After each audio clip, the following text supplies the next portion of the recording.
Good afternoon. My name is Adam Turpin, and this is the mind map that I've created regarding the contents of Understanding Video Games, the Essential Introduction, Chapter 3, What is a Game? First, I would like to draw your attention to the left side of the mind map here. This is where I've listed all of the authors and theorists, where the chapter begins talking about many of their theories.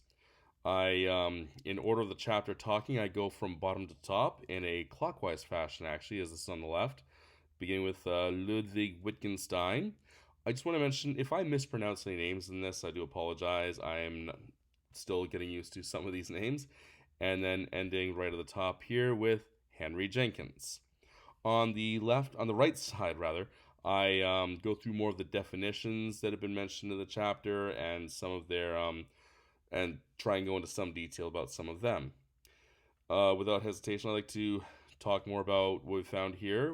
Right here at the bottom, we have Ludwig Wittgenstein. I explain sort of what he thinks about the resemblances, but at the same time, his general lack of interest in the gaming anyways, and also his lack of language involved. Next up, we have Johann Huizinga and my thoughts on his magic circle and some of the people he's mentioned and some of the other aspects he's mentioned on this. We go then to Roger Caillois. Again, I hope I'm pronouncing this correctly, who then talks about sociology and also his essential quality to play. I thought this was extremely important to mention. Also, his talk, I was really interested in how he talks about how many sports games can fit into many other categories. Marshall McLuhan and games as cultural references. It would have been nice to. I was trying to get as much out of this one as I could, but this was really the most I could really pull out of this chapter. Next up, we have Gregory Bateson, Plays Communication.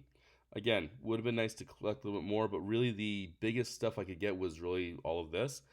Brian Sutton Smith and games as play. I I actually enjoyed that, and I thought that this was a really concise way of looking at it. I think it's the way most students actually look at games. We then have George Herbert Mead, who really opened my eyes to games as training, and then Henry Jenkins and the art of the game and how games are kind of becoming popular culture now. On the other side here, I put again. Please apologize. I do apologize for my pronunciation.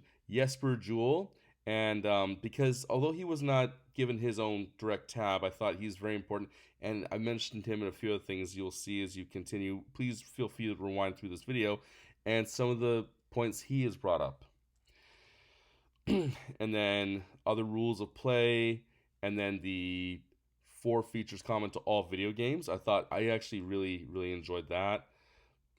One thing I actually want to go down to here, you can see all these definitions, but before I end this video, as it's getting a little long right now, I do want to talk about genres and how I both did and didn't agree with how this game talks about genres, or how this chapter talks about genres. Even a simple sports game can fit into more than one genre, more than just sports. I get it, but at the same time, I do find some disagreement there, and I find that there's more genres than just the genres that have been given here. But then again, I wanted to summarize what the chapter said, and these are what I feel the main points. So allow me to zoom back out here, actually. And there we are. There is a much fuller picture once again of my presentation. Again, my name is Adam Turpin, and this is my mind map representing Chapter 3, What is a Game? In Understanding Video Games, the Essential Introduction. Thank you for watching my presentation.